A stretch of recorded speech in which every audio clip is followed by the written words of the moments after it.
Good evening. Welcome to Time to Talk. It is time to talk.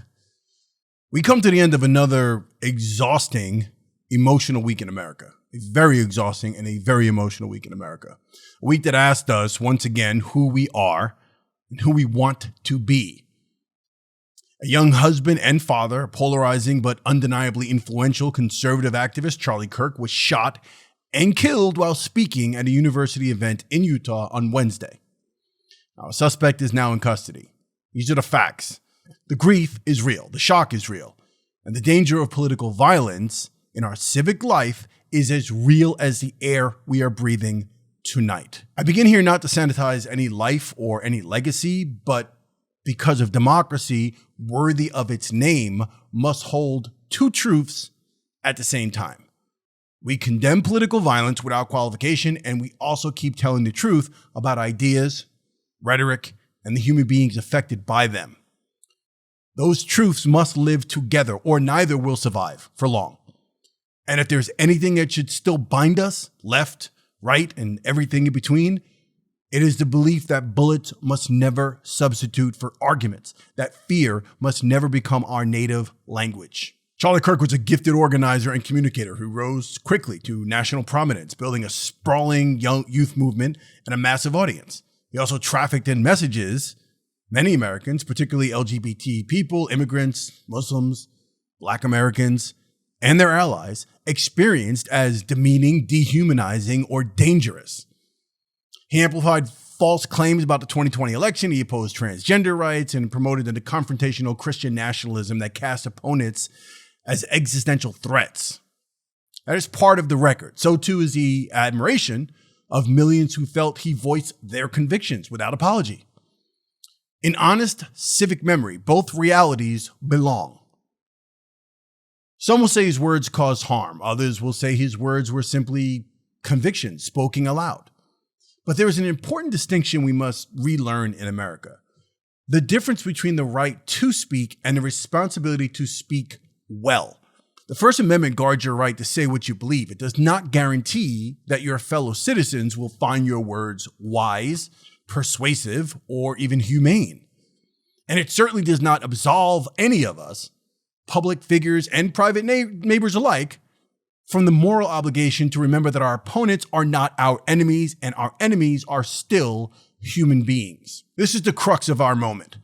It's not only what is being said in American politics, it's how it's being said. The volume, the scorn, the theatrical cruelty, the gleeful dunking, the dehumanizing shorthand that reduces millions of people to a label or a slur. When leaders, presidents and vice presidents, media personalities, tech moguls, political entrepreneurs, and viral influencers choose the register of contempt, they teach a nation to do the same. They normalize the unthinkable and trivialize the sacred. We live under a new administration and an old one returned. President Donald Trump is once again the nation's chief executive with Vice President J.D. Vance at his side. This is a political fact. It is also a civic responsibility for those who support the administration and those who oppose it to protect the republic by protecting the conversation that sustains it. When the president himself responds to tragedy with maximal blame and minimal invitation to unity, it reverberates through every corner of our discourse. Leaders set tones the way conductors set tempo. The rest of the orchestra follows. But it isn't only Washington. It's the force multipliers of our era, the platforms and personalities that shape our attention. Elon Musk's X can amplify considerable debate. It can also, with a tap, turn fringe into front page and rumor into reality. Cable hosts can clarify. They can inflame. Influencers from Andrew Tate to 1,000 lesser-known imitators can model discipline and responsibility, or they can monetize rage and performative humiliation. If we are serious about a more perfect union, we will measure leadership not only by the sharpness of a barb, but by the breadth of the human circle it refuses to exclude. The question for all of us is whether we can recommit to a civic style that cools the country down without watering our convictions down.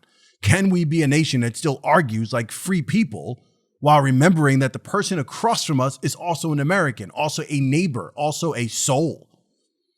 We can if we choose to. Adapt a different grammar for disagreement, one that draws from the best of our tradition. From Martin Luther King Jr., the insistence that dignity is non-negotiable and that moral suasion requires relentless empathy.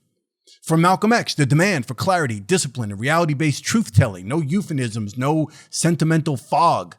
From our better presidents and parliamentarians of every party, the example that political courage does not require personal cruelty. So what does that look like tomorrow morning? Online, on air, in Congress, at the dinner table. First, we must separate people from policies. We do not mistake policy disagreements for personal worth. We can say, I believe your proposal will harm my community without implying that the person backing it is less human than we are. Second, we need to practice steel manning before rebutting, summarizing our opponent's strongest case in language they would recognize and only then offering our best reply. It's an old-fashioned technique that humbles the speaker and honors the listener. Third, we need to slow the cadence. When a story breaks, especially one soaked in grief, we take a breath. We verify before we amplify. In the hours after Charlie Kirk's death, some voices online indulged in false certainty, even gloating, and others in slander. Employers and institutions responded with disciplinary firings that opened new arguments about the limits of professional speech. The country sprinted into the very cycle, rage, rush, retribution, that keeps poisoning the well. We can and we must do better. We also need to reclaim the language of shared purpose. The measure of a great nation is not whether its factions learn to argue on everything, but whether its factions learn to protect the space where disagreement is conducted. Freedom of speech is not a slogan reserved for the speakers we already like. It belongs to conservatives who want to argue for a stricter border or a traditional view of gender. It belongs to progressives who want to argue for police reform, abortion rights, or trans inclusion. It belongs to those who kneel during an anthem and to those who stand and salute. It belongs to you. We need to set expectations for our leaders and ourselves, to the president and vice president, to governors and mayors, to media figures from Fox to MSNBC to podcasts you've never heard of, like this one, to tech CEOs who can dial discourse up or down 1,000,000 degrees in an afternoon, to pastors, rabbis, imams, and secular sages, to activists who organize protests, and to police who escort them. To teachers, soldiers, and students, the expectation is not cowardice, it is courage with conscience. Speak with conviction, but without contempt.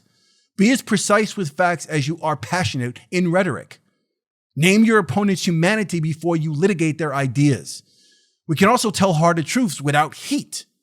We can say plainly that in recent years, prominent voices, including the late Mr. Kirk, spread election disinformation, dehumanizing framings of marginalized people. We can say just as plainly that violence is never an answer to rhetoric and that a gunshot at a lectern is an attack on every American's right to speak. These sentences can live side by side, people. They must if we intend to live together. We should expect our institutions to model that balance. Universities can be places of real debate, welcoming, vigorous, conservative voices and progressive ones, while maintaining standards that protect students and speakers alike from threats and harassment. Newsrooms can cover inflammatory speech with context and scrutiny without becoming megaphones for lies. Platforms can resist the traffic bonus of outrage without silencing dissent. And all of us, offline and online, can resist the cheap dopamine of dunk culture and the carnival of cruelty that turns neighbors into enemies for sport. If we fail at this, the future is not hard to predict. We live in a nation where each tragedy is instantly converted into fuel for the next flame war, where every policy dispute is a proxy battle in an apocalyptic cultural struggle, where assassination attempts become political theater and political theater become a rehearsal for more violence. We already feel a version of this in our bones. We do not like who it is making us. But if we succeed, if we make that shift from vitriol to vision, the future is equally easy to imagine. Imagine a Congress that still filibusters and grandstands and runs campaigns with sharp elbows, but that refuses to cast entire swaths of Americans as subhuman. Imagine a media ecosystem where tough interviews are as prized as viral monologues, where correction is an act of integrity, not shame. Imagine the country your children will inherit, A nation where strong borders and generous welcomes are argued on the merits, where gun owners and gun reformers negotiate in good faith, where religious conservatives and secular progressives share a vocabulary of dignity, where black parents and police chiefs construct together the architecture of safety, where immigrants aren't props but people, where transgender Americans aren't abstractions but neighbors known by name. This is not a utopia. This is simply a country in which we stop making the easy choice to be cruel. To those who admire Charlie Kirk, you do not have to surrender your convictions to soften your voice. The power of your argument will not diminish when you choose empathy over insult. To those who opposed him, you do not have to sanitize your critiques to refuse dehumanization. The power of your justice work increases when it includes your opponent's humanity. To the nation's most visible leaders, President Trump, Vice President Vance, Pete Hegseth, Mr. Tate, Andrew Tate, and to the many voices like Mr. Kirk who command large audiences, your words travel faster than most and faster than ever. With that reach comes a civic duty as old as a republic and as basic as decency, to argue like citizens, not arsonists. Our children are listening. Our would-be enemies are listening. The future is listening. Dr. King once spoke of the fierce urgency of now. Malcolm reminded us that clarity beats comfort. Our better presidents taught us that history will judge not only what we fought for, but how we fought. Tonight, the fierce urgency is to cool the country down. The clarity is that we cannot keep speaking to one another as if the other half of the nation is an infestation to be eradicated. We are not going to silence our way to peace. We are going to argue our way to understanding, forgive our way to community, legislate our way to justice, and yes, love our way to a country worth the anthem we sing and the flag we raise. The temperature is boiling, but we are not a pot. We are a people, and people can choose, starting tonight, starting with our next post, our next comment, our next speech, we can choose a tone that matches our hopes, not our hatred. We can choose to speak as if we intend to live together, and the debate is over because we do. That's it. Time to talk. Good night. Subscribe if you're not yet subscribed. I'll see you in the next one.